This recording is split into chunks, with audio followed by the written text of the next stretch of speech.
Hello everyone, welcome to In 5 Minutes. In this video we are going to see integration over a given volume. So when we have to find the area using double integration, we have something called as polar coordinates. In polar coordinates we used to substitute x equal to r cos theta and y equal to r sin theta.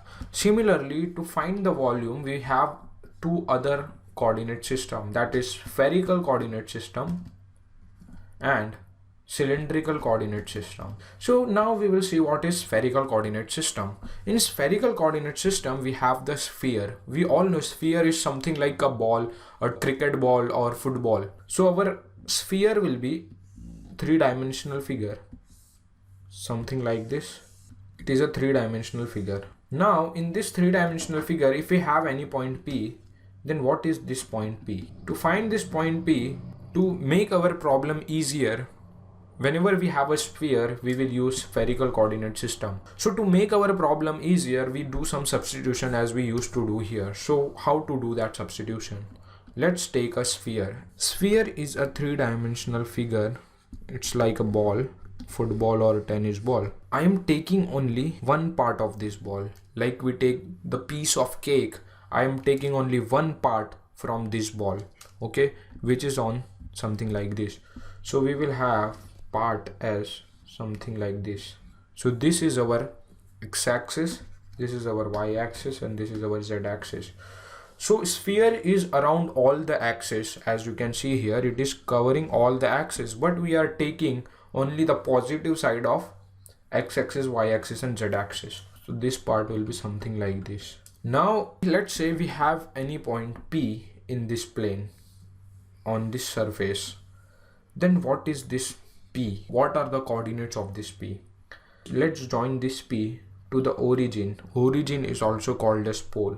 Then this line, when we see from above, it will have projection in the xy plane.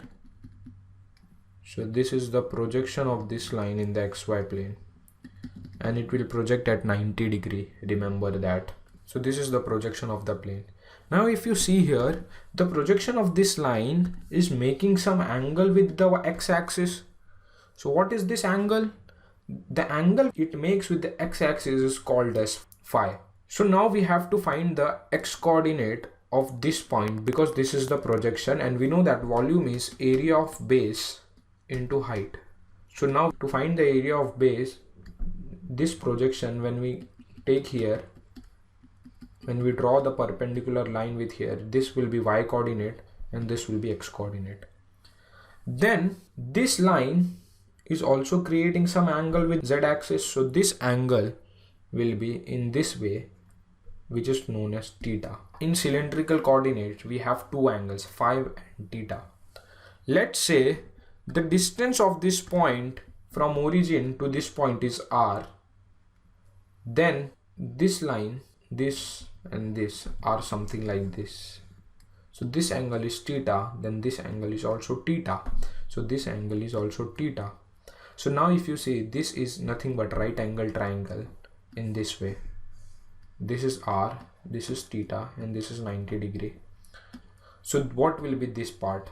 This will be r cos theta and this will be r sin theta. So this line, that is this part, as we have calculated, it is nothing but r cos theta, and the part which is on the xy plane is nothing but r sin theta. That is the projection of this line. This line, if you see, is parallel to z axis. So this is nothing but z substitution. So we substitute z equal to r cos theta. This is r sin theta. Now consider this triangle. This is also a right angle triangle. This line is x, this line is y. This angle is phi, this angle is 90, and this line is r sin theta.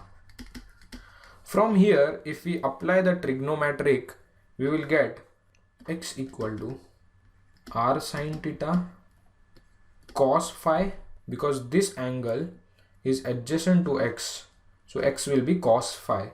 So cos phi r sin theta, like we used to have a triangle and we have the angle theta and we have some distance x or distance P, and this is our X and this is our Y.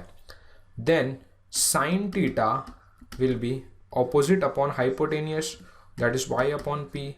Then Y will be P sine theta.